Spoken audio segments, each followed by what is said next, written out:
জলবায়ু উষ্ণতা এগুলো বলা যাবে না।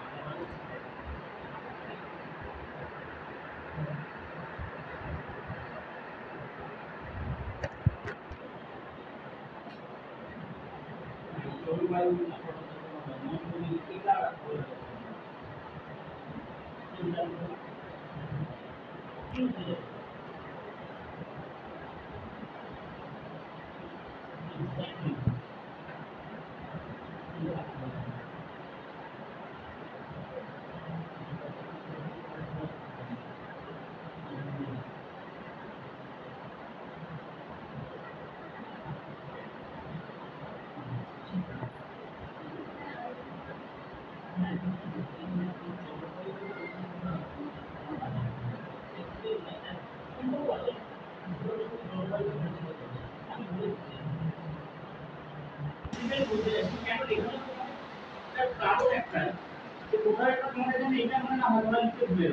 কিছুই না লেখাটা কতক্ষণ টাইম লাগবে? 3 মিনিট। সেটা যখন লিখতে অভ্যাস করবে হাতের লেখা আরো পরিষ্কার হবে, এই যে কাটাকাটি হয়েছে খাতায় এটা আরো কম হবে, লেখাটা আরো কমপ্লিট হবে। তো ফিজিওগ্রাফি বেসিক্যালি কি? দেখো, ফিজিওগ্রাফি হচ্ছে আমরা আমাদের আর্থের সার্ফেসে বিভিন্ন জায়গায় বিভিন্ন রকম ফিজিক্যাল ফিচার দেখতে পাই। তোমরা সমভূমি অঞ্চল, তোমরা মালভূমি অঞ্চল, কোথাও মাউন্টেন রিজিয়ন, এই যে ফিজিক্যাল ফিচারগুলি দেখতে পাই, কেন দেখতে পাই? তাহলে কোনো একটা পার্টিকুলার রিজিয়নেতে আমি যদি একটা ফিচারের কথা বলি, এই পার্টিকুলার ফিচার এবং এই ফিচারটা হওয়ার জন্য কিছু প্রসেস অ্যাক্টিভেটেড ছিল, তাহলে প্রসেস এবং ফিচারের মধ্যে একটা পারস্পরিক সম্পর্ক থাকবে, তাই তো? কিছু প্রসেস হলে তবে সেখানে ফিচারটা তৈরি হবে। যদি কোনো একটা পার্টিকুলার জায়গায় নদী ডিভাইড না করে সেই জায়গাটাকে, তাহলে কিন্তু আমরা কোনো ভ্যালু দেখতে পাবো না। As simple as that. তাহলে এই যে প্রসেস এবং এই যে ফিচার বা আউটকাম, তাদের মধ্যে যে ক্যাজুয়াল রিলেশনশিপ, সেটাকেই বলা হয় ফিজিওগ্রাফি।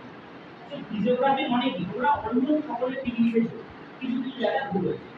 ঠিক দেখে লিখে নাও, এটা physiography deals with the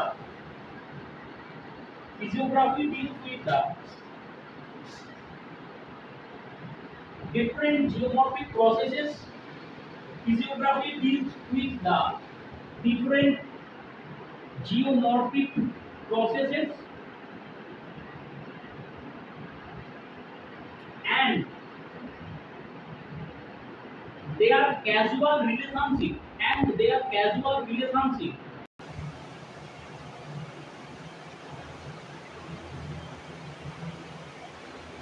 just এইগুলো, আর কিচ্ছু না।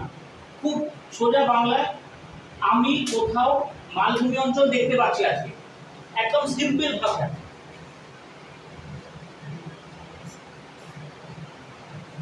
এই দিকটাতে আজকে আমি দেখতে পাচ্ছি ডেকান ট্র্যাপ। কি ডেকান ট্র্যাপ আমি পরে আসছি।